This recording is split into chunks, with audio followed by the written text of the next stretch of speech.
Global welfare foundation ವತಿಯಿಂದ ಕರ್ನಾಟಕ ರಾಜ್ಯೋತ್ಸವವನ್ನು ಮಾಡಿದ್ದೇವೆ.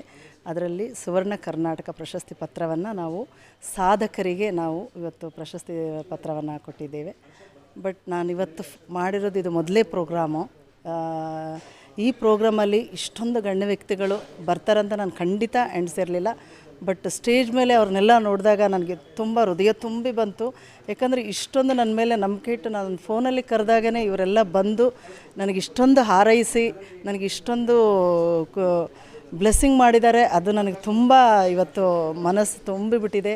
ಇಂಥ ಪ್ರೋಗ್ರಾಮ್ಗೆ ನೋಡಿ ಒಂದಷ್ಟು ನನಗೆ ಶಕ್ತಿಯನ್ನು ತುಂಬಿದಂಥ ಇವರೆಲ್ಲರಿಗೂ ನಾನು ತುಂಬ ಹೃದಯಪೂರ್ವಕ ಅವರಿಗೆ ನನ್ನ ಹೃದಯಪೂರ್ವಕ ವಂದನೆಗಳನ್ನು ನಾನು ತಿಳಿಸ್ತಾ ಇದ್ದೇನೆ. ಇಂಥ ನನಗೆ ಕೆಲಸ ಮಾಡಲಿಕ್ಕೆ ಇನ್ನೂ ನನಗೆ ದೊಡ್ಡ ದೊಡ್ಡ ಪ್ರೋಗ್ರಾಮ್ಗಳು ಮಾಡಲಿಕ್ಕೆ ನನಗೊಂದು ಅವಕಾಶವನ್ನು ಸಿಕ್ತು. ಇವತ್ತು ಪ್ರತಿಯೊಬ್ಬರೂ ಯಾರು ನನ್ನ ಕರೆದವರು ಒಬ್ಬರೂ ಬಿಡಲಿಲ್ಲ, ಎಲ್ಲರೂ ಬಂದಿದ್ದಾರೆ. ಅದೇ ಥರ ನನ್ನ ಸ್ನೇಹಿತರಿರ್ಬೋದು, ತುಂಬ ಮಕ್ಕಳ ಪ್ರೋಗ್ರಾಮ್ಗಳು ಸಹ ನಾವು ಅಚ್ಚುಕಟ್ಟಾಗಿ ಮಾಡಿದ್ವಿ. ಇವತ್ತು ಯೋಗ ಪ್ರೋಗ್ರಾಮ್ ಇರ್ಬೋದು, ಡಾನ್ಸ್ ಕಾರ್ಯಕ್ರಮಗಳಿರ್ಬೋದು, ಭರತನಾಟ್ಯ ಇರ್ಬೋದು, ಎಲ್ಲರೂ ತುಂಬ ಶಿಸ್ತು ಬದ್ಧತೆಯಿಂದ ಮಾಡಿದರು. ನಾನು ಏನು ಅಂದ್ಕೊಂಡಿದ್ದೆ ಈ ಪ್ರೋಗ್ರಾಮು ಹೀಗೆ ನಡಿಬೇಕು ಅಂತ ಅದಕ್ಕಿಂತ ಹೆಚ್ಚಿನ ರೀತಿಯಲ್ಲಿ ನಡೀತು. ಅದು ನನಗೆ ತುಂಬ ಖುಷಿಯನ್ನು ಕೊಟ್ಟಿದೆ. ಇದೇ ರೀತಿ ತಮ್ಮೆಲ್ಲ ನಮ್ಮ ಮಾಧ್ಯಮ ಮಿತ್ರರು ಸಹ ನನಗೆ ತುಂಬ ಸಪೋರ್ಟನ್ನು ಮಾಡಿದ್ದಾರೆ. ಇದೇ ರೀತಿ ತಮ್ಮಗಳ ಇನ್ನೂ ಹೆಚ್ಚಿನ ಪ್ರೀತಿ ನನ್ನ ಮೇಲೆ ಸಿಗಲಿ ಅಂತ ನನ್ನ ಲಕ್ಷ್ಮೀ ದೇವಿ ಅಂತಾರೆ. ಲಕ್ಷ್ಮೀ ದೇವಿ ಮೇಡಮ್ ಅವರು ಮೈಸೂರಿಂದ ಬಂದರು. ಹೌದು, ಅವರು ನನ್ನ ಗೌರವಾಧ್ಯಕ್ಷರು. ಅವ್ರಿಗೂ ನಾನು ಅವ್ರ ಮನೆಗೆ ಹೋದಾಗ ಅವರು ತುಂಬ ಒಳ್ಳೆಯ ಒಂದು ಅಂತಾರಾಷ್ಟ್ರೀಯ ಪ್ರಶಸ್ತಿಯನ್ನು ಪಡೆದಿರೋಂಥ ಮಹಿಳೆ. ಅವರು ನನ್ನ NGO ಬಗ್ಗೆ ಅವ್ರು ತುಂಬ ಇಂಟ್ರೆಸ್ಟ್ ತೋರಿಸಿದ್ರು. ನೀವು ಹೀಗೆ ಮಾಡಬೇಕು, ಹಾಗೆ ಮಾಡಬೇಕು. ನಾನು ಅವರ ಒಂದು ಕ್ಯೂರಿಯಾಸಿಟಿ ನೋಡ್ತಾ ಇದ್ದರೆ, ಅವ್ರ ಆಸಕ್ತಿ ನೋಡ್ತಾ ಇದ್ದರೆ, ಇಂಥ ಒಂದು ಮಹಿಳೆ ನಮ್ಮ ಜೊತೆ ಯಾಕೆ ಸೇರಬಾರ್ದು ಅಂತ ನಾನು ಅವ್ರನ್ನ ತುಂಬ ರಿಕ್ವೆಸ್ಟ್ ಮಾಡಿಕೊಂಡೆ. ಮೇಡಮ್, ನೀವು ನಮ್ಮ ಜೊತೆ ಕೈ ಜೋಡಿಸ್ಬೇಕು, ನೀವು ನನ್ನ ಜೊತೆ ಬರಬೇಕು ಅಂತ. ಅವರು ಆವಾಗ ತುಂಬ ಖುಷಿಪಟ್ಟರು. ನೀವು ನನ್ನ ಮನೆ ಮಗಳೇ ಥರಮ್ಮ, ನನ್ನ ಮನೆಯಲ್ಲೇ ನೀನೊಬ್ಬಳು, ನನ್ನ ಗಂಡನಿಗೆ ನಿನ್ನ ತಂಗಿ ಥರ ಅಂತ ನನಗೆ ತುಂಬ ಬೆನ್ನು ತಟ್ಟಿ ಇವತ್ತು ನೋಡಿ ಮೈಸೂರಲ್ಲಿ ಅವ್ರು ಎಂಥ ಕಾರ್ಯಕ್ರಮ ಇದ್ರೂ ಬಿಟ್ಟು ಇಲ್ಲಿಗೆ ಬಂದಿದ್ದಾರೆ. ಅದೇ ರೀತಿ ನನಗೆ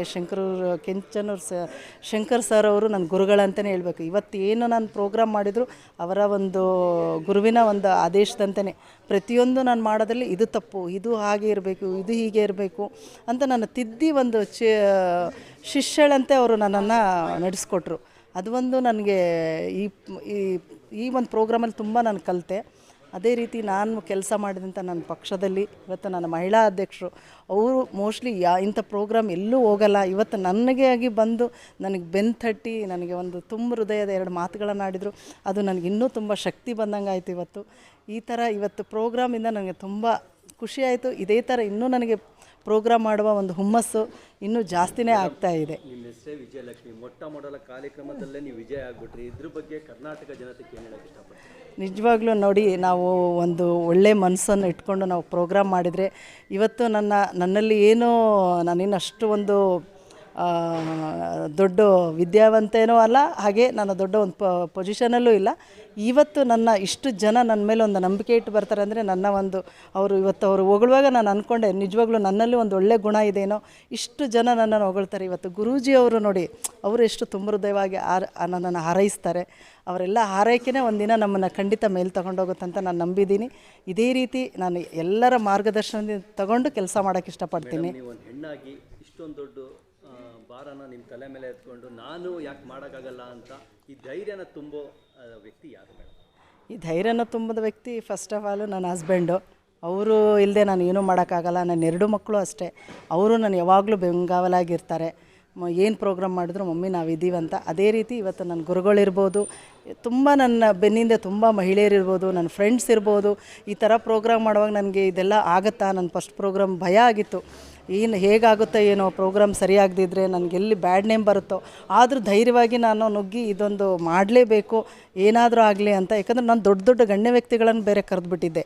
ಅದಕ್ಕೆ ನನಗೆ ಎಲ್ಲೋ ಒಂದು ಕಡೆ ಭಯ ಇತ್ತು. ರಾತ್ರಿಯೆಲ್ಲ ನಿದ್ರೆ ಬರ್ತಾ ಇರಲಿಲ್ಲ ಪ್ರೋಗ್ರಾಮ್ ಹೇಗಾಗುತ್ತಂತ. ಬಟ್ ಇವತ್ತು ಎಲ್ಲವರು ಸ್ಟೇಜ್ ಮೇಲೆ ಎಲ್ಲ ವ್ಯಕ್ತಿಗಳು ಗಣ್ಯ ವ್ಯಕ್ತಿಗಳು ಕುಂತಾಗ ನನಗೆ ಇವತ್ತು ಸಾರ್ಥಕ ಆಯಿತು ನನಗೆ ಅಂತ ಅನಿಸ್ತು. ಅದು ನನ್ನ ಕರ್ನಾಟಕ ರಾಜ್ಯೋತ್ಸವದಲ್ಲಿ ಇವತ್ತು ಇಷ್ಟೊಳ್ಳೆ ಅದ್ಧೂರಿಯಾಗಿ ನಾನು ರಾಜ್ಯೋತ್ಸವ ಇದೆ ಇನ್ನೇನು ಲಾಸ್ಟ್ನೇ ದಿನ ಇವತ್ತು ನನ್ನ ಪ್ರೋಗ್ರಾಮು ಇಷ್ಟೊಳ್ಳೆ ಸಕ್ಸಸ್ ಆಗಾಯಿತು ಅನ್ನೋದಕ್ಕೆ ನನಗೆ ತುಂಬ ಹೆಮ್ಮೆ ಆಗ್ತಾಯಿದೆ.